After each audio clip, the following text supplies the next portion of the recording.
Everybody's making brand new Kirblogs. Do do do do do do. Except not, it's really only me. Do do do do. This one's about Stranger Things. Do do do do do do. Specifically the new. Do do do do do do. Episodes on Netflix. Do do do do do. That make up season 2. I know you're probably all sick and tired of Netflix show and movie reviews and all that, but it's again been a very busy last part of this year with the Kickstarter and everything, and this was a quick and easy way to go about this. Recording this just after Thanksgiving is over, so pretty close to release of this. I hope everybody, all the U.S. listeners, had a lovely Thanksgiving. And if not, if you live in another country, I still hope that you had delicious food all the same. So, yeah, Stranger Things Season 2. Lots of spoilers ahead, so, you know, if you've not seen it yet, then I don't know why you're watching this, but please don't watch it yet, because I'm going to be spoiling the shit out of this. This is just a quick and easy topic that I could knock out this weekend because things are a little busy and I've got lots of things to prepare for in the next and final month of 2017. But, all right, so Stranger Things, can't believe already, over a year since the original first season came out. Doesn't even seem like it's been that long, maybe just because this year has been so chock full of stuff to do and other lovely things to watch. I was really excited about this, definitely when it got closer to Halloween, and obviously I'm a little late to the party with, you know, having this review now, but of course, you know, with the Kickstarter and everything, I just didn't have a place for it during October with Halloween happening, but I watched it all, I think close to before Halloween was over. I might have finished it after the holiday, but nonetheless, really fun stuff. I would say, sadly, overall, not as big of a fan of it as I was in the first season, but definitely had a lot of really fun stuff. I'm going to try to sort of run through everything, all the major points. So I guess to start with on the not so fun stuff, I think I mentioned my review of the first season way back. The teenage characters were kind of the least intriguing subplot happening in this one. Well, they were last time, and they were again this one, unfortunately. Yeah, not a whole lot done for me. Weren't my favorite last time, but definitely were not this time. There wasn't a whole lot happening. I felt the stuff with Nancy, you know, being fixated on Barb, like that kind of made sense for her character, and I got where she was coming from. But the whole stuff with her and Jonathan and then what they were doing, like I thought it was going somewhere kind of interesting. I didn't even remember, and I still don't even remember if the conspiracy theory guy was in the first season or if he was introduced in this, which I guess goes to show how kind of forgettable of a character he was, whether he was, he came back in this one or not. But that whole subplot, and then plus, the whole like, oh my God, sexual tension between Nancy and Jonathan. It's like, wow, great, so interesting and not predictable at all, like whatever. So it didn't do a whole lot for me. Steve was pretty cool. I know that the internet is considering him like, oh, number one dad / babysitter and stuff. And, he had some funny moments. I am really glad that, just like in the first season, he turned out to not just be a dick or whatever. And that he actually, was a guy that cared about people and, and is pretty human. So he was fine. I think he was kind of the most enjoyable part of like the teenage characters, because I want to talk about the new guy, but I want to save him for a little bit later. Moving on to the adults, I was pretty happy with them. I was happy for about 2 seconds for Joyce before things went south yet again for her, like immediately. Winona Ryder kills it as always. Okay, so now this is going to be really embarrassing. So I think I only knew John Astin was playing this new character, Bob, like shortly before I started watching the episodes. Because I knew that Dacre Montgomery was playing a new character. I forgot that Sean Astin was going to be in it. So I automatically liked Bob. I think they did a good job of making him a very likable, fun, well-meaning kind of guy. Like even though he's like, oh, he's such a nerdy loser, like, you like him already, and that like he genuinely tries to be a good person to Joyce and Will by extension. I will say, I did feel like kind of an idiot because of the fact that I did not see, and we're really entering spoiler territory already, but I'm just kind of jumping all over the place. I didn't see him dying until the episode that it happened. Literally when he starts like getting brought along on the mission with Hopper, and I'm like, oh, he's gonna die in this episode. And yet, despite how like predictable that whole setup was, I didn't see it coming until like I guess it was like the second last episode or whichever one it was. Yeah, I feel like even just the way his death was executed was a little like unnecessarily gruesome and shit. Like it was already aggravating enough that it was just like a really, even though I felt kind of suckered in by not thinking of it sooner, like it was already aggravating enough that it was kind of a predictable, death for this character and but just the way that they like executed it too, it's just like how like silly it was almost. I don't know. It was a little weird. I was having flashbacks to that whole thing with South Park about like murder porn or whatever. It was a lot of that sort of thing. But yeah, otherwise, overall, Bob was a cool character. Sean Astin is a lovable hunk and all that. He was a lot of fun to see on there, even for the short-lived character he had. Moving on to Hopper, though. Hopper was definitely, I think, the biggest highlight of the adult, collection of subplots, because they were all kind of having their own thing to do. His dynamic with the new doctor guy whose name I forget. I can't even remember the actor. The actor reminded me a lot of Maurice LaMarche for some reason. I don't know why. If anybody out there had any similar kind of like, oh yeah, a little bit, leave a comment on that just because I'm curious if I'm the only one. Anyway, Hopper was cool. At first I was not sure if I was loving where his character was going. But so interestingly, despite the fact that the death of Bob was pretty disgusting, the two scariest things in the entire season to me actually had nothing to do with the demo dogs and all that bullshit and the shadow monster and everything. The two scariest things that happened in this entire season, tying this back in with Hopper and also Eleven for a bit too. Eleven's flashback of what happened to her mom, because also as I've learned from between this and Breaking Bad, a genuinely really like disturbing thing to me is seeing somebody screaming with their mouth closed up like a and that was the thing that happened, and it fucking freaked me out a lot with the shock therapy, and I was like, not happy with that. So that was pretty fucking terrifying. But also, the scarier than that even was the argument between Hopper and Eleven. That whole entire scene is one of the most powerful things in the entire season. It's very disturbing and off-putting, and it's a little like too real in a very well executed way, and it was very effective in that way, but like I felt like uncomfortable by the time that was over. Related to that too, I guess it really had been a long time since I had seen or even thought much about the first season, because for a bit I completely forgot that Hopper used to be a dad. I forgot about his daughter who died. So at first I was like, oh man, Hopper can't be a dad. Like he just can't take care of Eleven. He can't do it. But then when I remembered, just looking up some stuff back about season 1, I was like, oh, that's right. That was the thing with him. That was like a big deal, and I completely forgot because I'm dumb. So that said, I actually really liked the fact that they were kind of trying to, have him remember how to be a dad again, and then ultimately, rewarding him by having him legally be Eleven's dad. That was actually a really, really nice, little reward at the end. I guess for the audience and as well, because Eleven was just, I want to save Eleven for last because she was great. Hopper was awesome. His actor, whose name escapes me, is fucking fantastic. A lot of great moments with him. Actually, also the stuff with him getting like choked and wrapped up by the shadow like tentacle things like underground, that was pretty fucked up. Also, that gets a third place in scariest things this season. So, of course, I was most excited about the kids because I'd mentioned, I know I definitely mentioned before that they were my favorite part of the show, and what happened with them was the stuff that I remember the most. I guess to start off with, on a positive note, really happy that we finally got some time to shine with Will, because his actor was cool, and he did a good job in the first season, but I'm very glad that they gave him like a lot more to actually do this time, and his whole entire plot of what was going on with him and the shadow monster was really, really cool and intriguing.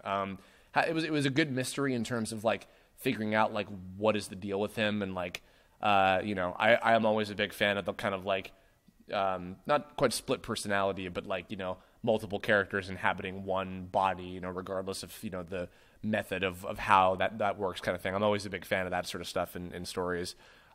His actor Noah Schnapp was fantastic. Like, he was great with the creepy stuff when the shadow monster's in control. He was great with desperate, like, real will, and like both of them kind of being in pain from the heat and all the, you know, weapons and everything. Like, in the part where he's like freaking out and having almost like a seizure from like the flamethrowers happening underground or whatever. Like, that like cold ending was great. Like, yeah, he's super talented. I was really happy to see like him get to do a whole lot of cool stuff this time around. Now, on the opposite end, though, I'm a little sad to say that Mike, who was one of my favorite characters in the previous season, I feel like he got kind of gypped this season. I feel like he didn't get a whole lot of cool moments. I liked in the very beginning when he was, you know, trying to be comforting to Will and, you know, help him out as much as possible and all that. And, you know, even that was kind of like a strain on their friendship and stuff. I liked that, but I feel like after that, he didn't really get to do a whole lot of anything significant. Like, even there, some people, I liked the scene where he, you know, goes off on Hopper for keeping Eleven's safety and stability a secret. But even then, like, some friends of mine were just like, I feel like Mike was like being kind of a bitch or whatever this season. And I'm just like, oh, that's a bummer. You know, I mean, and even then, like, I'm glad that like he and Eleven got to, you know, have some more cute moments together. But even then, it was like we didn't get to see a whole lot of like their actual relationship build, because it was just so like, okay, she's back. Okay, now we got to go to the final battle. We got a whole lot to do, and you know, so that was kind of a bummer. Meanwhile, some mixed feelings about Dustin and Lucas. I do feel that the way that they executed the, you know, being caught up in the competition over like quote unquote getting the girl was something that like felt relatively natural. You know, I mean, because like Max's introduction was cool. I'll get to Max. I want to save her for later. I did feel like that whole thing wasn't massively satisfying by the end. Like, Dustin had the advantage of, like, you know, he was bonding with Steve a little bit, and he had the whole D'Artagnan thing and everything, and, you know, the divot between the group. Like, the fact that, like, some of the natural things of just growing up were kind of, you know, getting in the way of their friendship, but they were still being brought together by just the more important, like, crazier shit happening in between. But I don't know. And then meanwhile, Lucas, like, other than the scene where he's like really trying to impress to Max, like, you know, and trusting her with all the crazy shit that happened with them earlier in the story. Other than that, I feel like Lucas got kind of just as gypped as Mike was. Like, I feel like both of them, Mike and Lucas, ironically, both like, I didn't really get to do as much as I was hoping they would, and that's kind of a bummer too. And then I guess kind of moving into, while we're still on the topic of the kids. And then I'm going to move into both her and her brother, who I have to look up the name of. Max and Billy. Max and Billy. Okay. I really wanted to like these characters. I love both of their actors. Dacre Montgomery I became a big fan of after seeing Power Rangers. And Max's actress was super talented as well. She was just as good as the other kids. But and I saw like what they were trying to do with them in tandem with, like, you know, the grand scheme of the younger characters, both the kids and the teenagers. But ultimately, I feel like they didn't have like enough of a satisfying purpose in the grand scheme of the show that I feel like they didn't add anything. And I hate to say that, because again, like I said, I saw what they were trying to do with both of them. You know, and both, they came from a shitty background with their parents being fucked up, and especially in Billy's case, who had all this like pent up aggression and was being pressured and hated on, also very clearly for being gay, and Max not fitting in anywhere, and her just being angry a lot. You know, I got it.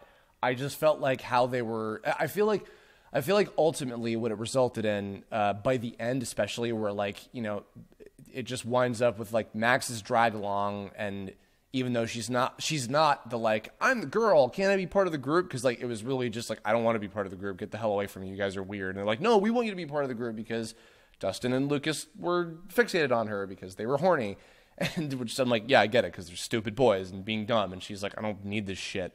You know, and then Billy, but Billy then ultimately ending up as just like a boss fight in like the last couple episodes that just didn't matter. Like, I don't know, just none of what was happening with the characters, like, mattered. And then, like, some of the other thoughts I've gotten from other people I've talked to about it, like, over the last month or so that I've watched it, or I've been like, yeah, I feel like they just didn't do a whole lot for me, and et cetera.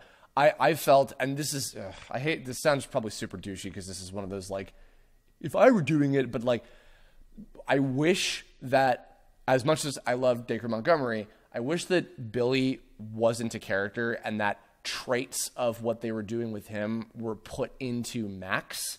And then I feel like that Max could have been the single more interesting character than any of them, than either of them, I should say.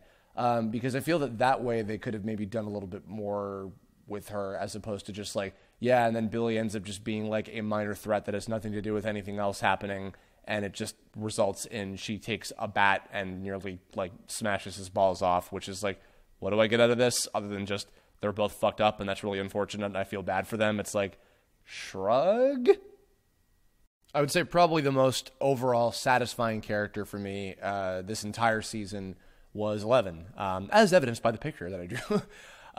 Yeah, I think that really the only thing that I wasn't like massively happy with regarding her was I felt that the setup for like how she is just back from the upside down from the end of the first season. I felt that whole deal was, even though it was well shot and it was executed fine, but I feel like that backstory was maybe a little flimsy in terms of like, oh, and then she just popped back in again. The rest of everything else was great, though. I didn't have any other issues at all. I loved the dynamic between her and Hopper and their relationship and how it, was, evolving, and then her little quest for her mom and everything, and what leads her to that. Like, every scene with her was, like, perfect. Like, all of the stuff with her and Millie Bobby Brown is fantastic as always. Yeah, that was awesome. And the stuff with her mom was fucking tragic. I did feel bad for the sister, the aunt or whatever. That was unfortunate that she kind of got, I guess, entangled into some of that bullshit and whether or not she was actually trying to help 11 or not, etc. Or Jane, I should say. And then it was interesting because I remember, I think I was talking to Mike and Steve about this. They pointed out that the Collie episode felt like stay tuned for season 3 because future shit with the other numbered, superpowered kids, etc. And you know what? Fair enough. I think that subplot, along with the shadow monster still being alive at the end are definitely like, stay tuned for the next season kind of things. But that said, the Collie episode, I think was a big highlight because it was, it felt long, but not in a bad way because it almost felt like it was like a movie onto itself. Collie was a great, like, super memorable character, and along with her fucking, Morlock-esque, X-Men friends or whatever, they were something else. But I feel like between Hopper and then the mom and aunts and then Collie, like, 11 had such an overall, like, really, really well-developed, like, journey throughout this season. Like, that's why I say she was the most, like, overall satisfying thing that happened.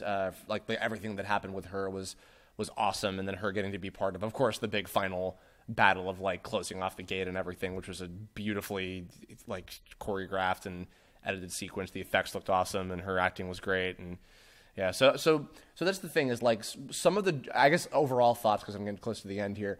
The journey was a little shaky on this for a lot of the other characters. 11, I think, was like the big, like, glue that held everything together in a way that was ultimately satisfying because, by the end of it, the mysteries were still cool. The scary stuff was still very effective. I still do love the characters, even if I wasn't, like, fully, satisfied with absolutely everything that happened with all of them. I'm still very much looking forward to more. And I do think that, the big thing that was satisfying about this in the end also was actually the ending.